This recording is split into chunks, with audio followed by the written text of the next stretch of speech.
અને હવે અન્ય સમાચાર વિશે વાત કરીએ તો નેશનલ હાઈવે નંબર 48 પર પડેલા ખાડાને લઈ નવસારી જિલ્લા કોંગ્રેસ હવે આક્રમક મૂડમાં આવી ગઈ છે।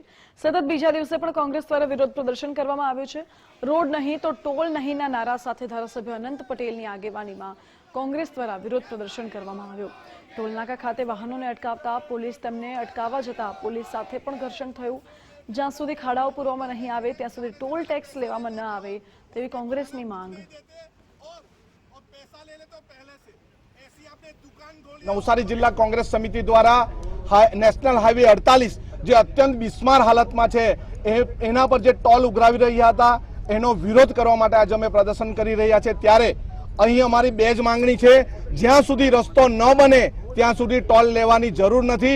अने जो तमे टोल लई रह्या छो अने मार्ग अकस्मातमां कोईनुं मृत्यु के ईजा थशे तो तमारा पर एफआईआर नोंधवा माटे अमे पोलीस अधिकारीने बी जाण करी छे। अमारी आ बे मांगणी थाय नहीं थाय तो अमे आवनारा दिवसमां अमारुं आंदोलन हजू तेज करीशुं।